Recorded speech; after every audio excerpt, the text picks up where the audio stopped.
5, 4, 3, 2, 1. We are live. Come to you live. It's been live.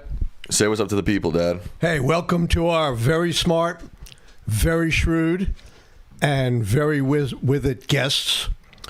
We are once again going to talk about something extremely important that affects all of our lives, especially young people like you, and reveals a lot about what's going on in our government and our society today.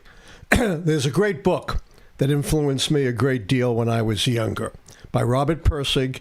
It's called Zen and the Art of Motorcycle Maintenance. Even though I don't ride a motorcycle, Pirsig's insights were very influential. Are you familiar with the book, Sam? I'm not. Is it about maintaining a motorcycle? That's kind of a metaphor for life and understanding the universe and the world. And one of the many points he makes that's so relevant to what happened in Texas is that a particular event, it could be local, may not be of great global significance, can open up an enormous chasm, Sam, that reveals much larger, much more significant truths. What happened in Texas was an absolute tragedy, and my heart goes out to the family, the friends of all of the victims. It's very, very sad. But there is something in the chasm beyond that, Sam. Okay. It shows the fallacy of the idea that you can take a chainsaw to government, right, and expect no consequences.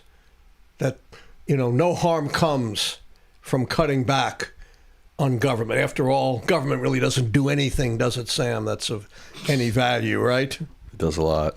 Well, the New York Times has an extraordinary report on the bigger implications of this awful tragedy in Texas.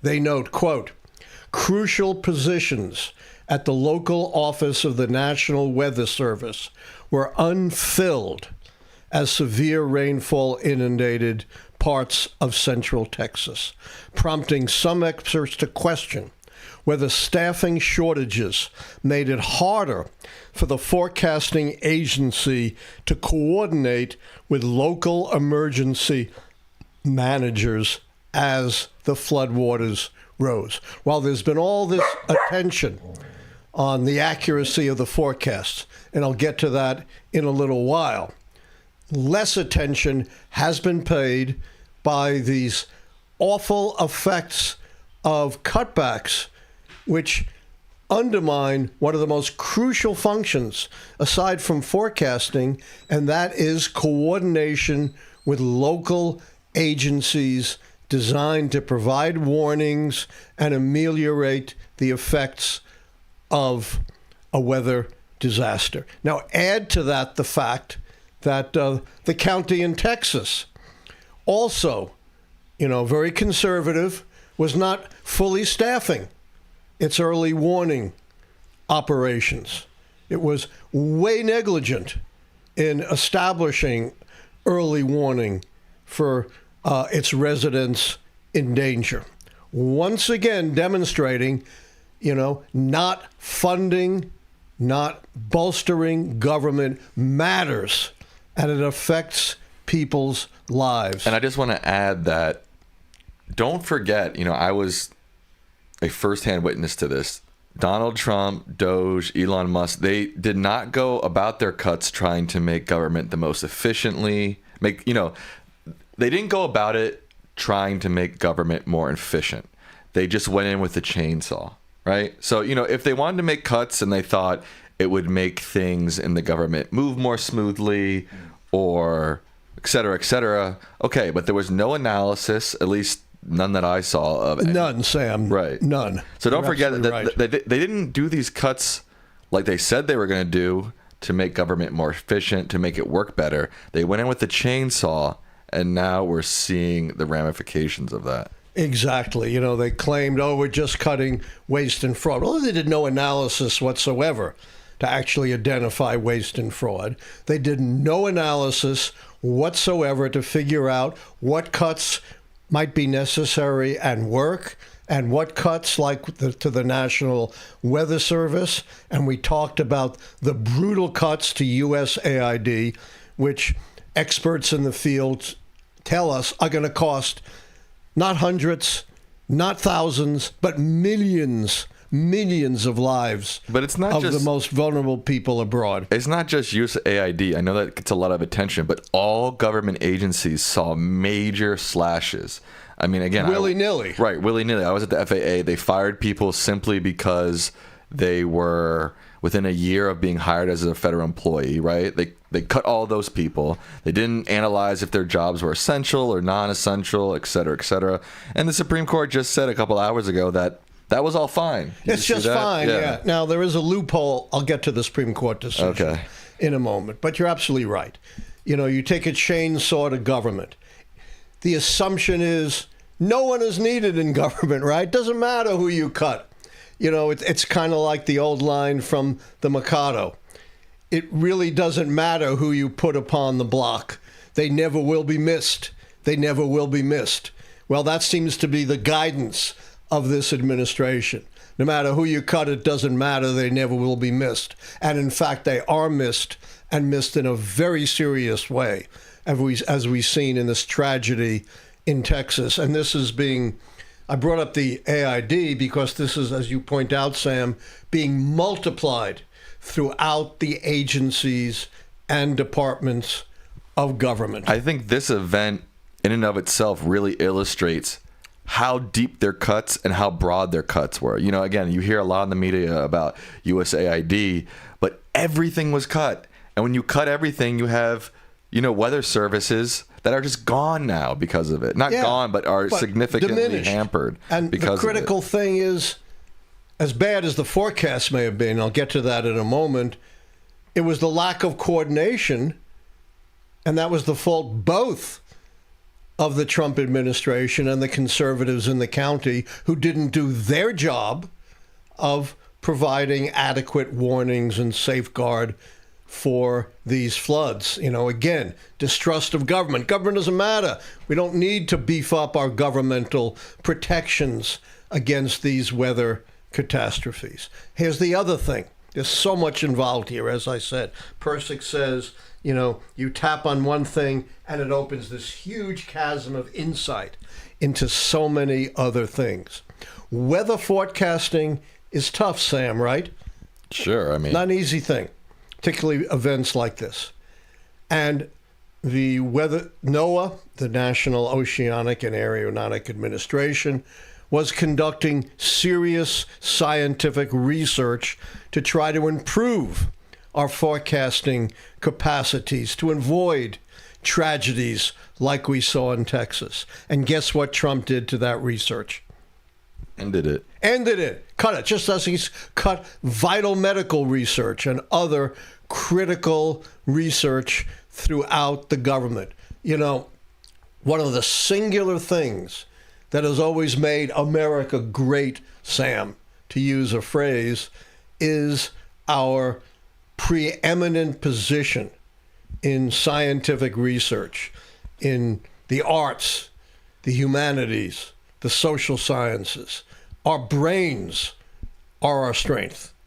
And when you take, again, a chainsaw, not just to employees, but a chainsaw to vital research, you are sacrificing, indeed, what has made America great. America's not going to be great when we have a big brain drain and China and Russia and other countries surpass us in scientific and other forms of research. That is what makes us great.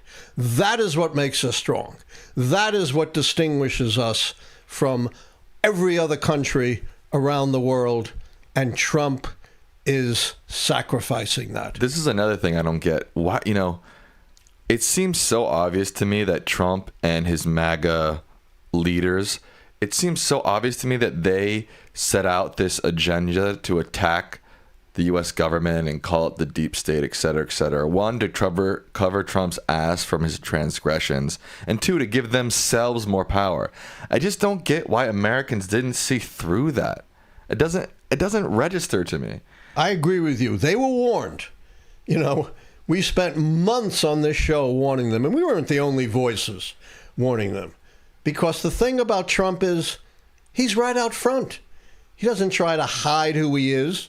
He doesn't try to hide what he does. It's right out in front. And what's going on now should have been no surprise. It's all in Project 2025, which Trump, of course, tried to disavow. I don't know anything about it. But who crafted Project 2025? People unknown to Trump? No, it was his own staffers. His now head of Office of Management and Budget was the chief architect, Russell Voigt, a former Trump official. It was all out there, all available. No one should have been surprised. Can you hold this for 1 second? Yeah. You know, I'm talking about this brain drain and the war on science. Well, there's another extremely interesting story coming out. I believe it's also the New York Times. You know, I also just don't get how people were like, oh, you know, these average Americans working for the federal government, they're a real threat to us. Yeah. You know, but Donald Trump, this billionaire from New York City who has rose to power the most immoral way in American history, that's the guy we need to trust. Again, I just don't get it. I can't wrap my mind around it. It's very difficult. This is unique in all of American history. It really is. And nobody should have been surprised. By the way, you know, Donald Trump, the great crusader against anti-Semitism, the guy who said there are fine people among those chanting, Jews will not replace us, the guy who dines openly at Mar-a-Lago with notorious anti-Semites, just issued one of the most atrocious and long-standing and well-known anti-Semitic slurs. You know what that was, Sam? Mm-hmm. Where he talked about the Shylock, you know, undermining our policies. Shylock was, of course, the unscrupulous Jew in William Shakespeare's Othello. And calling someone a Shylock is a long-standing slur against Jews. It plays on the stereotype of Jews as greedy, grasping, manipulating. And just like he said, I don't know anything about 2025. He said, I didn't know that. I just thought, you know, it was an innocuous statement. Either the guy is the biggest idiot ever to climb the ladder in America, or he's just flatly lying. Pick your poison. It's got to be one or the other. There's no way. How could he possibly not have known that? That's not an obscure reference, is it, Sam? I've never heard of it. No, you've never heard of it? No. Oh, you're raining on my parade here. Oops, sorry. It's very well known. Now, they just fired a slew of EPA employees who are critical of Trump's position on climate change and pollution. And independent agencies have established half of Americans are under threats from pollution. And I'll talk about climate change in a moment. But what happens when people are victimized by pollution, Sam? What does that do to the healthcare system? It explodes it, right? Of course, you're going to have more sick people, and the most prominent victims are the poor and minorities. You know, it's going to, on top of everything else that Trump had done in his bill, it's going to further balloon for everyone on our healthcare costs. Now, as you know, they fired a slew of EPA employees because they were critical of Trump's anti-science position on pollution and climate change. And who did they find to hire? They went to the far fringes of climate change deniers. 98% of scientists who publish in peer-reviewed journals firmly have established that climate change is, at least in significant part, human-induced from burning fossil fuels and poses an existential threat to our well-being and our survival on this planet. So somehow they managed to find 3 scientists to add on who are among the very fringe, who are skeptics and deniers. I think most or all of them have ties to right-wing organizations, and at least one of them has ties to the fossil fuel industry, as does the cabinet member, the energy secretary, who also, Dr. Coonan, Chris Wright, the energy secretary, who also had been a fossil fuel executive before he came on. So somehow, again, either they're denying and cutting science, or they're going to the very fringes, the most disreputable science possible, which we've also seen, and we've talked about this at length in RFK Jr.'s Health and Human Services Department. So it's not just that they're killing science, it's that they're promoting fringe and quack science, which poses immediate threats to all of us. There's even some talk that these new consulting scientists may be tabbed to eliminate the 2009 warning finding of the Obama administration, the endangerment finding, which cleared the way for the government to regulate planet-warming gases emitted by cars, power plants, and all other sources. You wipe that out, you wipe out the ability of government to control the very sources of catastrophic climate change. And you found the most fringy, the most disreputable scientist to try to change that. It's not certain that they'll do that, but that certainly is a fearful thought that poses a clear and present danger to our survival and our well-being on the planet. I'll remind you again, because not everyone may have heard this, the 2009 business person's letter to President Barack Obama on the eve of the Copenhagen Summit on Climate. It said, and I'm closely paraphrasing, unless we do something immediately, this is 16 years ago, about catastrophic climate change, the results are going to be disaster for humanity and our planet, and we can do it with actually improving our economy by transferring to clean, renewable sources of energy. You know who signed that, Sam. Donald Trump Sr., Donald Trump Jr., Eric Trump, and Ivanka Trump. Donald Trump 16 years ago admitted the dangers. Since then, the science is far stronger, and all of the indications of climate change are right on top of us. Not only, a once in 100 years flood in Texas, hurricane flooding North Carolina, a terrible heat dome on our country, coastal areas sinking and flooding, including the levees in New Orleans, horrible wildfires in California.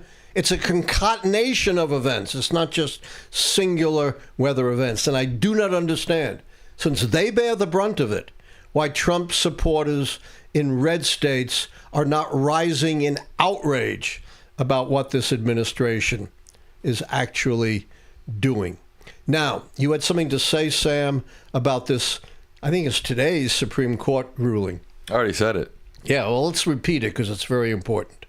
What the Supreme Court said was they can invalidate lower court injunctions against Donald Trump's broad executive order authorizing wholesale firings of employees in agencies and departments authorized by the Congress. This is another green light Supreme Court's given Trump, just as they gave him a green light to deport people to countries to which they have no ties and may be inflicting cruel and unusual punishment on them. Now, I'm not a lawyer, but I do think there may be a small loophole in this. that while you can't challenge the broad executive order, as I understand it, and maybe there are some lawyers in our audience who can better explain this than I can, you can still bring cases dealing with particular firings as opposed to challenging the broad executive order itself. And one other point. You ever heard of Lawrence Summers, Sam? No. He was Secretary of the Treasury under, I think it was Obama. Very moderate Democrat. He was one of those who was so fearful about Mondami winning in New York. No firebrand. And he just wrote a long column saying that this horrendous, monstrous, inhumane bill, he agrees with me, was the worst piece of legislation he's ever seen. And that bumping people off Medicaid, reducing their food stamps, and it's also going to reverberate on the Affordable Care Act and Medicare. Don't be deceived. He said the result could be at least an additional 1,000 deaths in America per year. To do what? To give big tax cuts to people who don't need it. And I was just astonished, just amazed. And I guess I shouldn't be amazed by the fabrications of Trump and his allies. Trump spokesman said, oh yeah, we're going to save all this money and no one's going to lose their health care. It's kind of the immaculate conception of health care. Somehow out of nothing, we're going to save $1 trillion in Medicaid and, you know, how much in Medicare, the Affordable Care Act, in SNAP. How does that happen? It's impossible. You can't save that money. The only way you can save the money is to bump people off of the programs. This notion that we can save all this money and no one's going to lose their health care is just another astonishing fabrication. Final point I want to make, I want to do a little bit about foreign policy. We just learned a couple of days ago that I think as of March, the Trump administration paused military aid to Ukraine. Do you remember that, Sam? Right, but he just said that he's going to put it back on. Yeah, you know, they paused essential missile defense at a time when Russia was greatly stepping up its drone and missile attacks, not on military installations, but typical of their atrocities and war crimes on civilian targets. Trump even said, we've given them too much money. And you know, sort of the head-spinning, inexplicable, chaotic foreign policy and military policy that this administration is following, all of a sudden, Trump has swiveled his head. I don't know how he keeps from breaking his neck and said, oh, yeah, now we're going to give weapons to Ukraine. Do you believe that? I don't know. Who knows with Trump? Yeah, that's my point. I don't know. You don't know. You know, he could change his mind tomorrow. But all we know is for months, when it was most critical, for no good reason, they claimed the stockpiles were diminished, but experts said that's just not true. You know, he used his involvement in the Middle East as an excuse, which we predicted on this show, right? We predicted Trump's involvement in the Middle East, which is not making anyone safer. The big winner is going to be Putin because he is going to diminish American assistance to Ukraine. That's exactly what he's done for months. And the damage is done. People have died. Imagine that. And whether or not he reverses it, when he reverses it, what kind of aid he gives them, your guess is as good as mine. He's also, you know, continuing to flip-flop on the tariffs. I guarantee you, nobody really knows what Trump's tariff policy is from day to day. No, 90 deals in 90 days. Yeah, I think we had maybe one, maybe in a couple of frameworks. It's like what Trump said. I'm going to give you, and this was 7 years ago, a much better health care plan. Remember that? Yeah. Than the Affordable Care Act. 7 years later, what did he say he has? I don't remember. Concepts of a plan. We got concepts of a deal. Concepts of a plan. Nothing absolute, nothing concrete. And we've seen the markets reacting by declining after hitting, some significant highs over the last couple of days. It is inexplicable what guides military and foreign policy under Donald Trump. It seems to be. It's hard to see not in just foreign policy, any sort of policy. Right, but it's particularly acute for foreign policy. There were explorers of the source of the Nile back in the 19th century, and they came across one encampment of indigenous peoples led by a king named Mustafa. And one of their observations was, in this particular encampment, there is no rule of law. It's just Mustafa's whims. And that's exactly what's happening in America. But we're not a small encampment. We are the most powerful, most significant, most influential nation of the world.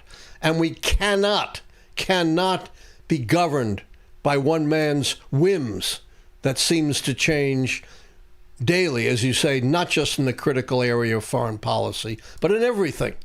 And isn't that the whole point of America, that we're not governed by one man's whim? That's the whole point of this country. That is the whole. We fought a revolution against the whims of King George III. Read the Declaration of Independence. Most of the Declaration is devoted to attacking the whims of King George III and how it has oppressed the American colonists. We fought a revolution against that, and we won the revolution, and we established a government supposedly designed through checks and balances among three branches, through separation and division between the national and state government. We supposedly set up a system to avoid us being governed by the whims of any one person. But as James Madison warned, along with Jefferson, our most prescient thinker of the founding era, he warned, you can put all the checks and all the balances you want in your frame of government, but in the end, your freedom and liberty and the success of your government, I'm paraphrasing, is still going to depend on virtue. Without virtue, the whole system collapses. That's true. Back to the, you gotta scoot up. Back to the Texas flood for a minute. We're not experts on this subject, obviously. No, certainly not. But it seems, and we're not putting the blame, it's not like it's all Trump's fault. It seems like it's pretty clearly, it's a mixture of a lot of people's faults, And I was clear on that. Yeah, the county, the federal government, and also, like you said, we're dealing with weather. I mean, we're not, nobody on earth is God, right? So we can't predict the Trump weather to a thinks T. he's God, or his followers think he is, or at least is sent by God. But the other thing I want to bring up is, before this, I know the Trump administration wanted to just end FEMA. And granted, there are plenty of issues with FEMA. But again, the solution to the issues of the government and the issues of agencies like FEMA is not to just cut them off at the legs. FEMA does a lot of good. Yeah. Yes, there are certain efficiencies, but that's not what they're doing, as you say. They're just cutting off these agencies at the leg without doing any kind of analysis of how to make things work better, how to diminish waste and fraud. And we're beginning to see the dire consequences of that in this country and throughout the world. Right. I'll turn it over to you, Sam. I know you have some important announcements. Yes, some housekeeping. If you're not subscribed, please subscribe to the channel. Turn on that notification bell so you know we're live. We have only 440 likes. We have over 1,300 people watching. Make sure you like the stream. That helps us out a lot. Today at midnight is the last day that you can submit to our messaging contest, which is pinned in the link. Pinned in the chat. At midnight, it'll be stopped. It'll be cut off. What's going to happen next? We're going to go through all the submissions, and we're going to pick a top 5. From that top 5, we will present that to you, the people, And then there will be a vote for the winner. The winner will get a signed copy of this book, Conservative at the Core, A New History of American Conservatism. Which just got a fabulous review from the very important Library Journal. It's the journal on which libraries make their suggestions. Said highly recommended for anyone interested in American history and politics, both. Wow, both? Pretty good, a twofer. And Philip H. just gifted 5 memberships. Thank you, Philip. Thank you. Memberships are critical. Yeah, memberships and donations get priority on questions. Also, we now have a merch shop. So make sure you check it out, Allan-Lichtman.printify.me. There's some pretty cool stuff here. I actually bought one. Have you gotten it yet? I haven't seen it yet. Oh. I just bought it. Okay, well. Do you know which one I bought? The funky. Oh, no, the Republicans have no principles. I kind of like my 45 years ago, too. Right. But your mom hates my mustache. But if you do get some merch, make sure you post a picture of that on social media. We want to see it. We want to repost it. We certainly do. Even though he has no idea what that means. That's why I have you. Well, what do you think reposting means? Means you take something that's been posted and you put it somewhere else. It's kind of, pretty much. Yeah, it's close enough. Pretty much, close enough. All right. Let's get to our questions. You ready, Dad? I'm always ready. A $5 donation from Channel 1 Texas. They say, I live in Texas. I've been to Keir County many times. Let us not forget the owners of these camps knew their properties were in the 100-year floodplain. Yeah. I mean, the floodplain was well known, a particularly dangerous area. And aside from all the shortcomings of Kerr County and the Trump National Weather Service, I am a little bit baffled why they would have a camp right in the middle of the floodplain, particularly at a time when climate change has made catastrophic events more common and more unpredictable. I can't answer that, but our listener makes a very good point. It seems inexplicable. Right, and I think that goes back to our overall point that there's a lot of blame to go around here, and there's a lot of, again, just bad place, wrong, right. That's weather. why I tried to look at the bigger picture that's suggested by this, the Zen and the Art of Motorcycle Maintenance Insight. Watch my hair there. Oh, can't touch that. I have the hair and you don't, so keep that in mind. But you did a good deed cutting your hair in solidarity. You want to rub my head? How's it feel? Will that bring me good luck? Yeah. How's that feel? I need it. Felt pretty good. This is from Tashdid Khan. Sam, given your experience at the FAA and your involvement in emergency response, can you speak to the role that public affairs and communications professionals play in protecting lives during disasters? In the light of recent Texas flood, how does the elimination of hollowing out roles like the one you held weaken public safety efforts and emergency readiness? Before you answer that is a fabulous question. That is a good question. Really good question. I was in media relations, so I was not in any sort of emergency response role, to be clear. But I was in public affairs and communications. I think all of these, whether you're in emergency response or media relations, these are all part of a large system, right? We were talking about a large ecosystem that really works well. And again, if you start chopping off limbs, it's going to significantly damage, again, public safety efforts, emergency response, and just public knowledge, too. I mean, a lot of what I was doing was just in the efforts that the public knew what was happening and in the efforts of transparency. And we know this administration is about transparency, right? Wrong. Yeah, wrong. I've talked about this before, but I can't overemphasize it. The book Spin Doctors, which says modern authoritarians, well, yes, they are very cruel and they do use the military and the police, but that their fundamental way in which they establish power over us is through ideas, education, and information. And that, I think, is one reason why Trump is slashing those who provide critical information to the American people. Yeah, absolutely. Michael Nightwolf says, will Elon Musk's creation of a new political party, the American Party, truly hurt Republicans and President Trump in elections? I'm a little skeptical about whether this party gets off the ground. And as Sam reminds me, what a terrible name. It's meaningless. Stupid, meaningless name. Doesn't tell you anything. Why is Elon Musk so bad at naming things? Yeah. I mean, people still call Twitter Twitter, even though he renamed it X, years ago. Which, like American is meaningless, doesn't convey anything. The American Party, right? What does that tell you about this party? Literally nothing. Everybody who's voting is American, right? So it's just, anyways. Yeah, and it harkens back to the old American Party of the 1850s, which was also the Know-Nothing Party. No, the American First Party. 1850s. Oh, 1850s. And then the America First in the 1940 and 1941.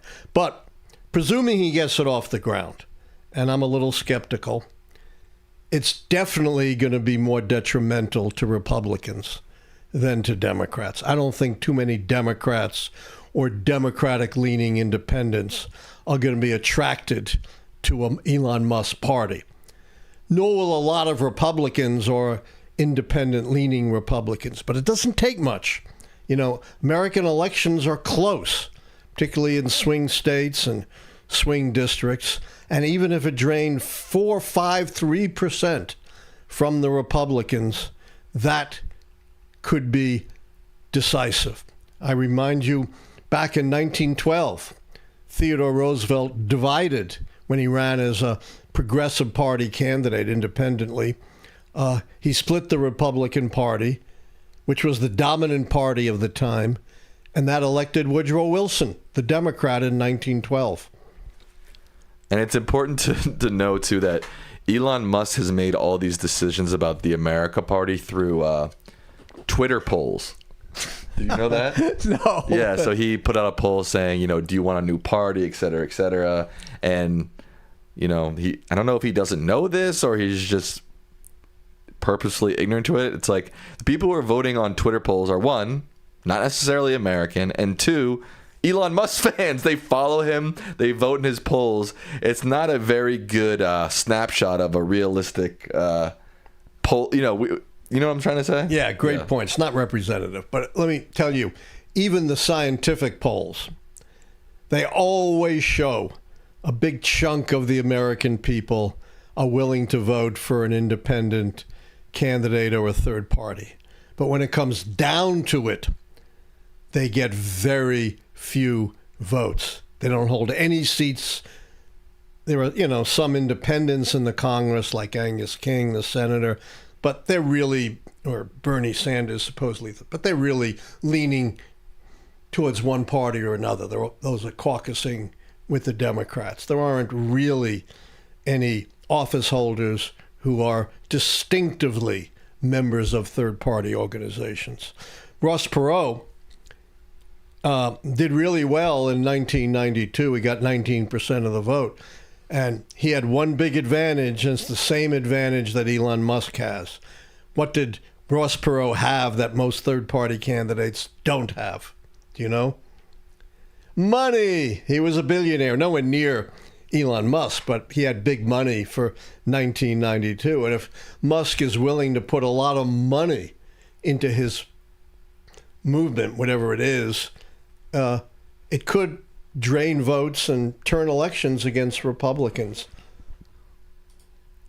James LaGruta asked, Professor, do you find that, quote, American pride gets conflated with support for a Republican administration? Absolutely. There are these polls now which show that only Republicans really are strongly proud of their country. Independents and Democrats are very much disillusioned.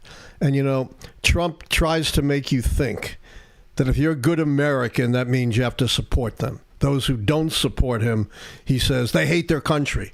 What a pile of nonsense. It's the same point I've been making about Netanyahu in Israel. You can be a powerful opponent of Netanyahu, as we are, but that does not mean you aren't a strong supporter and don't love the country of Israel. The nation is not coterminous with a particular leader.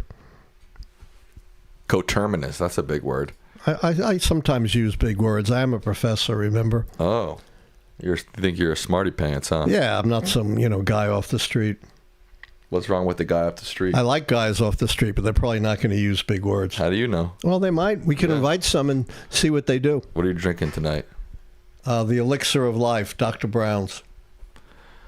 $5 donation from Philip H. They say, let's not forget the NOAA cuts, included cuts for weather balloons, about 40 to 50% cut. Also, what's your thoughts on the Epstein list, quote, not existing? That's according to the Trump administration. Yeah, Philip's always very smart. Absolutely, they're cutting our ability, not just cutting the research, but cutting the sources of information, satellites, weather balloons, that provide insights into weather forecasting and prediction. Why am I not surprised that one of Trump's minions totally fabricated something, supposedly for public consumption, that there is this, incredible Epstein list of clients that they're going to release, and like so much else. We can cut $1 trillion from Medicaid and no one loses their health care. It's just another utter embarrassment to an administration that doesn't seem to have a handle on truth. And, I refer you to the great late political philosopher Hannah Arendt, who wrote a terrific essay on truth. And she noted, and you can also find this in George Orwell's 1984, once you lose truth, you lose any check on authoritarianism. Everything else falls apart once truth no longer exists. Everett asks, what's our next move to slow down Trump's assault on democracy? Well, we've talked about this. We have? Yes, many times. What's the next move? Vote with your feet, right? Get out with my feet and join the demonstrations. Like, does that mean go to the polls and vote with my foot like that? Yeah, if you can. Oh. And, of course, get to the polls. The off-year elections, depending on what state you're in. Organize others to get to the polls. If you can, write letters and op-eds to your local newspapers. Support organizations that are bringing lawsuits against what Donald Trump is doing. And if you've got the experience, the credentials, and the resources, run for office yourself. And I think a big part of it is in the midterms trying to elect people who will go against this MAGA agenda. Right. Organize and vote. Right. I guess you said that generally, right? Yeah, but you gave it a nice point. Oh, a point. A point. In a previous stream, you described how the GOP wants America to be a white Christian nation. To paraphrase James Baldwin, why are white people so obsessed with black people? Oh, boy. It's not just black people anymore. It's minorities, yeah. Yeah. Look, Americans have been obsessed with the other throughout our history. The first law attacking the others was the Alien and Sedition Acts of 1798, which targeted French and French Canadians. Imagine that. And then, of course, there was discrimination against the Germans, the Irish, the Italians, the Jews, the Mexicans, and now the Muslims. This goes back to a deep-seated notion that the real America is the America of the pioneer generations, white Christian settlers, and all others, the others, threaten that noble civilization and that culture.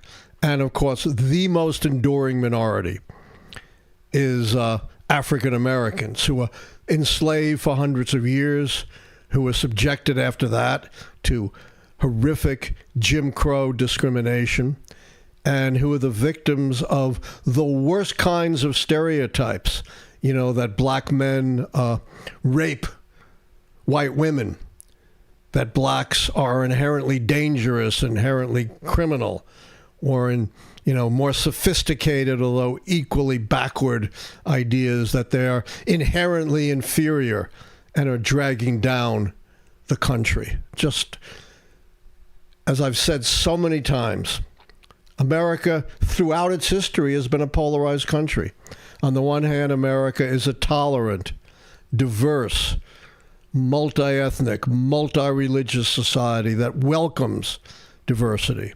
On the other hand, it's intolerant, homogeneous, focused on a narrow ethnic religious group and very narrow cultural values. And those two Americas have been clashing for hundreds of years, and we're seeing it today.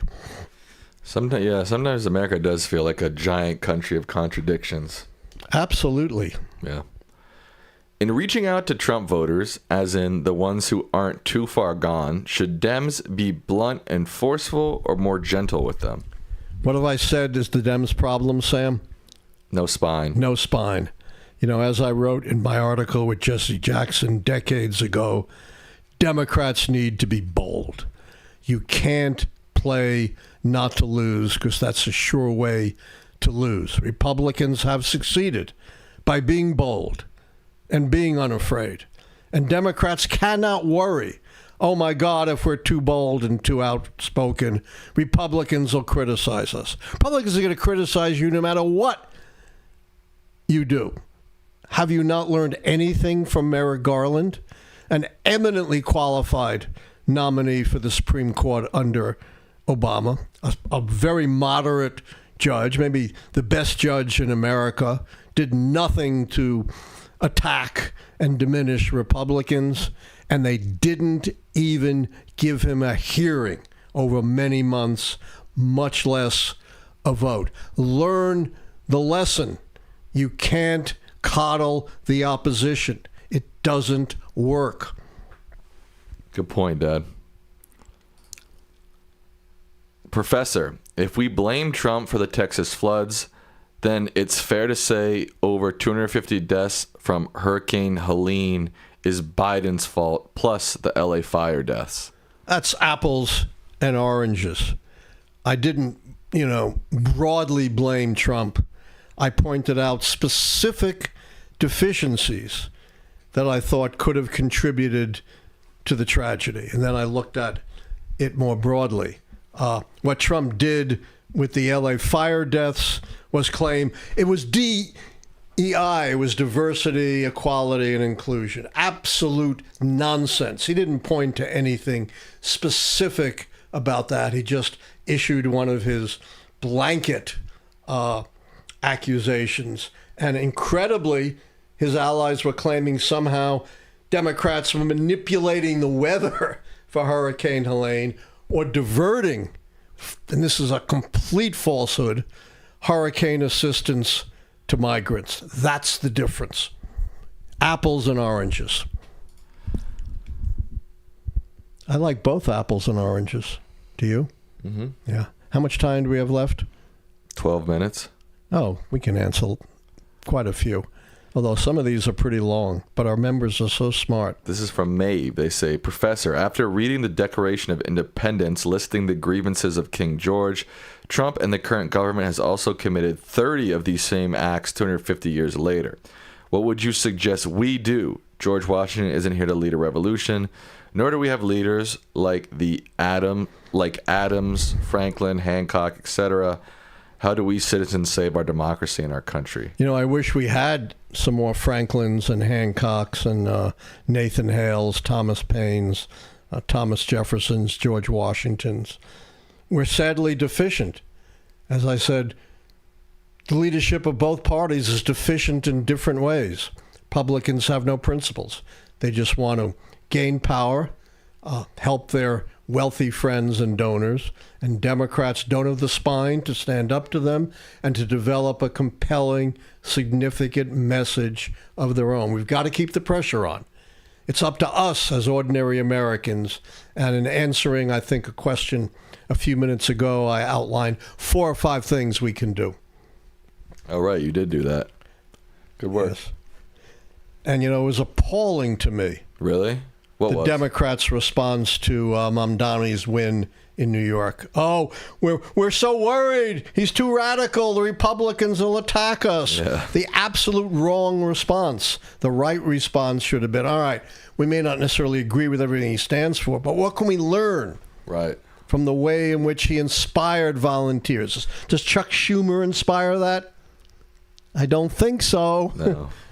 Even Nancy Pelosi, who I admire, doesn't inspire that. So there's something to be learned here instead of, Chicken Little, the sky is falling for Democrats. The worst possible response. It's Pelosi and Schumer, though, they get the big donations. Yeah. They get the corporate And I think donations. Schumer's approval rating is somewhere in the 20s, maybe 30s at most. I have nothing against the guy, but he's not the dynamic, courageous leader that we need. Yeah, I kind of feel the same. I don't have anything against him, but he's a bit of a dud. He's a dud, and we can't afford duds right now. We need a new generation, and I'm a little disappointed with Hakeem Jeffries. Yeah, me too. He's sort of on and off. I can't quite get a fix on him. Yeah. I think once you get that big of a role in the Democratic Party, seems like a lot of people sort of just conform to the middle of the party, Yep. Before And that- what happens in the middle? You get quashed. Right. How can citizens call for a constitutional convention to remedy our current situation? If a government becomes lawless and all three branches do not honor the will of the people or create a dual state in law, is this a tool we can use to counter such lawlessness? I wish it was, but it's not. First of all, Trump doesn't follow the Constitution anyway, and it's always up to interpretation. Plus, the idea of a constitutional convention is actually the brainchild of the American right, because they want to eliminate a lot of the protections that are built in to the Constitution, not make the Constitution a more fortified document to protect us from authoritarianism. So I think a constitutional convention is absolutely fraught with peril. How consistent was Che Guevara's commitment to anti-imperialism, and did his actions abroad support or contradict his vision? That's quite a question. I thought he was pretty, God, I'm not an expert in Latin American history. I might defer that to someone else in my department. Certainly, he seemed to have a commitment to anti-imperialism. He was a very inspiring figure, inspired people in the United States. But, like every other leader, he wasn't consistent and wasn't constant. Right. Question for Sam and also Allan. Sam, you're on the hot spot here. I think I've gotten more questions tonight than I've ever gotten ever. With traditional media in viewership decline, should the government consider subsidizing nonpartisan outlets to keep the public informed and to prevent billionaire takeovers? Well, that's certainly the Trump administration is doing the opposite. They're defunding public broadcasting. Again, we kind of already have that in public broadcasting, which they're trying to kill, and the Voice of America. Right. So I think we should just, in my opinion, we should continue to subsidize public broadcasting. But public broadcasting is in the greatest peril it may ever have been in its history. It's in double peril. Number one, peril on funding, and number two, with people like Kerry Lake, this election denier from Arizona, having a big role in public communication. It's in danger of turning into a propaganda organ for the Trump administration, and not what it has been, a source of independent, factual reporting and analysis. This is from one of our Discord members. They say, "Hi, Professor. Since the 24 election, there has been a notable increase in third-party voter registration with left-leaning voters. For example, the New York Working Families Party has nearly doubled its share of the electorate, and the National Working Families Party is on pace to outperform its fundraising totals from the 21-22 midterm cycle. Do you think this represents broader dissatisfaction with the Democratic Party? How do you think this will impact future elections?" Oh, clearly it reflects dissatisfaction with the Democratic Party, something we've been harping on ever since we started this show. The spineless Democrats who have yet to craft a simple, compelling message. But let me tell you, anyone who's worried about Donald Trump and his impact, the answer is not in a third party, unfortunately.